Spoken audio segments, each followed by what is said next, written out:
കർത്താവ് കുരിശിൽ കിടന്ന് പറഞ്ഞ 6-ാം മൊഴി. യോഹന്നാൻ 19:30. യേശു കുളിച്ച കഴിഞ്ഞ് കുടിച്ച ശേഷം നിവൃത്തിയായി എന്ന് പറഞ്ഞ് തല ചായ്ച്ചു ആത്മാവിനെ ഏൽപ്പിച്ചു കൊടുത്തു. എനിക്ക് ഇങ്ങനൊരു അവസരം തന്ന ലിജോച്ചനോട് ആദ്യമേ നന്ദി പറയട്ടെ. വീണ്ടും ഒരു നോമ്പുകാലം നമ്മളെ തേടി വന്നിരിക്കുകയാണ്. യേശു മുമ്പ് പറഞ്ഞ മൊഴികളെല്ലാം വേദനയിലും ദുഃഖത്തിലും സങ്കടത്തിലും പറഞ്ഞതായി നാം കാണുന്നു. എന്നാൽ 6-ാമത്തെ മൊഴി ഒരു സന്തോഷ പ്രഖ്യാപനമാണ്. A voice of triumph. എൻ്റെ പിതാവ് എന്നെ ഏൽപ്പിച്ച ദൗത്യം ഞാൻ നിറവേറ്റി. ഫോർ എക്സാമ്പിൾ, ഒരു രാജാവ് തൻ്റെ സേനാധിപതികളുമായി യുദ്ധത്തിന് പോകുന്നു. മനോഹരമായ പദ്ധതികളുമായി അധ്വാനിച്ച് അവർ യുദ്ധം ജയിക്കുന്നു. എന്നിട്ട് മടങ്ങി തൻ്റെ രാജ്യത്തിലെത്തുമ്പോൾ പറയുന്ന വാക്കാണ് ഇറ്റ് ഈസ് ഫിനിഷ്ഡ്. ഒരു ഗ്രീക്ക് വേർഡ് ഉണ്ട്, ടെറ്റലസ്റ്റായി, which means it is finished or mission accomplished. യേശു ഒരു യുദ്ധം തന്നെയാണ് നേരിട്ടത്. ഏകനായി ഒരു യുദ്ധം, എ സിംഗിൾ ഫൈറ്റ്. ദൈവവുമായി മനുഷ്യന്റെ ബന്ധം അകന്നകന്നു പോയിക്കൊണ്ടിരിക്കുന്ന ഈ കാലഘട്ടത്തിൽ ഈ മൊഴിക്ക് വളരെയധികം പ്രസക്തിയുണ്ട്.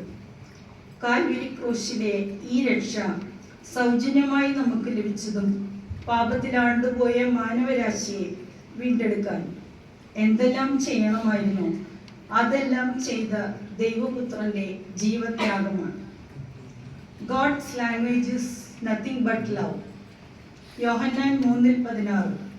തൻ്റെ ഏകജാതനായ പുത്രനിൽ വിശ്വസിക്കുന്ന ഏവനും നശിച്ചു പോകാതെ നിത്യജീവൻ പ്രാപിക്കേണ്ടതിന് ദൈവം അവനെ നൽകുവാൻ തക്കവണ്ണം ലോകത്തെ സ്നേഹിച്ചു.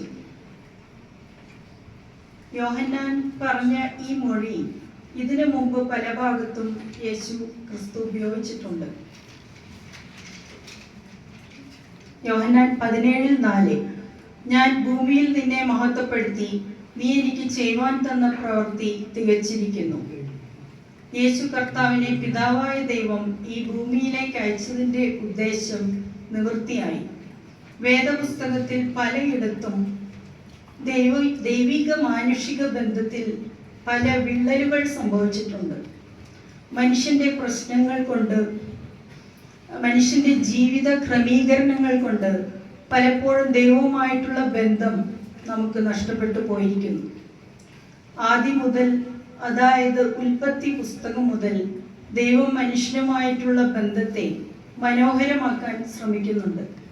അത്തരത്തിൽ മനോഹരമായ ബന്ധത്തിൽ വന്നുപോയ ഒരു വലിയ പാളിച്ചയെ ചേർത്ത് നിർത്തുവാൻ വേണ്ടിയാണ് യേശു കർത്താവ് ഈ ഭൂമിയിലേക്ക് വന്നത്.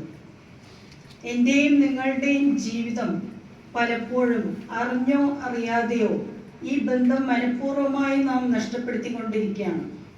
ഒരു ചെറിയ കഥയിലൂടെ ഇത് നമുക്ക് വിശദീകരിക്കാം. ഒരു കൊച്ചു ബാലൻ തൻ്റെ അപ്പൻ്റെ കരം പിടിച്ച് പൂരപ്പറമ്പിലേക്ക് പോവുകയാണ്. അവൻ ആദ്യമായാണ് പൂരപ്പറമ്പിൽ പോകുന്നത്. അവൻ കാണുന്ന കാഴ്ചകളെല്ലാം വളരെ മനോഹരമാകുന്നു. നോക്കുമ്പോൾ മനോഹരമായ കളിപ്പാട്ടങ്ങൾ, മധുര പലഹാരങ്ങൾ,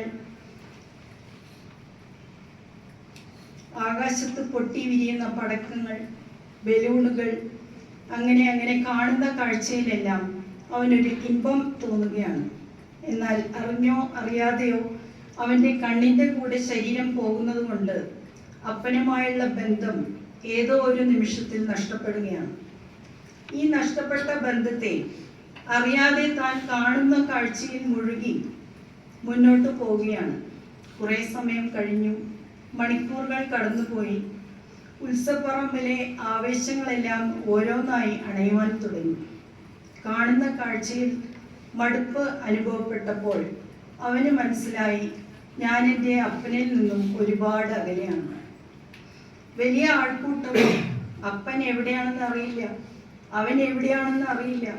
ആ സാഹചര്യത്തിൽ അവൻ ഏകനായി തീർന്നു. കരയുവാനായി തുടങ്ങി.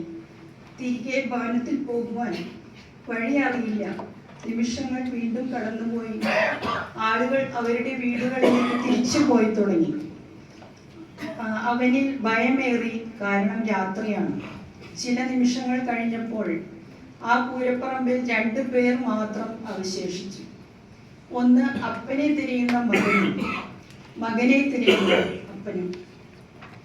നമ്മൾ ലൗകികമായ ജീവിതത്തിൽ മുഴുകി ഉല്ലസിച്ച് ജീവിക്കുമ്പോൾ ദൈവത്തെ ഒരിക്കലും ഓർക്കാറില്ല. അതിൽ കുറെ കഴിയുമ്പോൾ ജീവിതത്തിൽ ചില കഷ്ടപ്പാടുകൾ വരുമ്പോൾ മാത്രമേ നാം ദൈവത്തെ ഓർക്കാറുള്ളൂ. അങ്ങനെയുള്ള സന്ദർഭത്തിൽ പോലും നാം ദൈവത്തിൽ അടിയുറച്ച് വിശ്വസിച്ച് മുന്നോട്ട് പോവുകയാണെങ്കിൽ ദൈവം നമ്മെ തീർച്ചയായും കൈവിടുകയില്ല.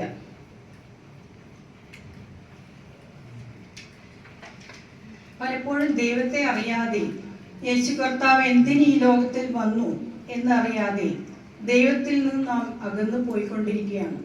കാൽവരി ക്രൂശിലേക്ക് ഒന്ന് നോക്കാമോ? 3 ആണിമേൽ തൂങ്ങി നിൽക്കുന്ന നാഥൻ ഇന്ന് എന്നെയും നിങ്ങളെയും നോക്കി പറയുന്നുണ്ട്, ഞാൻ ഈ ക്രൂശിൽ കിടക്കുന്നത് നീയും ദൈവവുമായുള്ള ബന്ധത്തെ കുറച്ചുകൂടി അടുപ്പിക്കാൻ വേണ്ടിയാണ്. ആ ഒരു സത്യത്തെ നമുക്ക് മനസ്സിലാക്കാൻ സാധിക്കണം. നമുക്ക് പ്രാർത്ഥിക്കാം. സ്നേഹപിതാവേ, അങ്ങയുടെ സ്നേഹത്തിൻ്റെ ആഴം പ്രകടമാക്കിയ ക്രൂശിൽ അങ്ങ് ഞങ്ങളോട് സംസാരിച്ച ഇമ്പമേറിയ മൊഴികൾ ഇന്ന് ഞങ്ങൾ ധ്യാനിക്കുമ്പോൾ തുടർന്നും അവിടുത്തെ പരിശുദ്ധാത്മാവിനാൽ ഞങ്ങളെ നിറയ്ക്കുകയും അനുഗ്രഹിക്കുകയും ചെയ്യണമേ. യേശുവേ, ഞങ്ങളുടെ പ്രാർത്ഥന കേൾക്കണമേ. ആമേൻ. Thank U.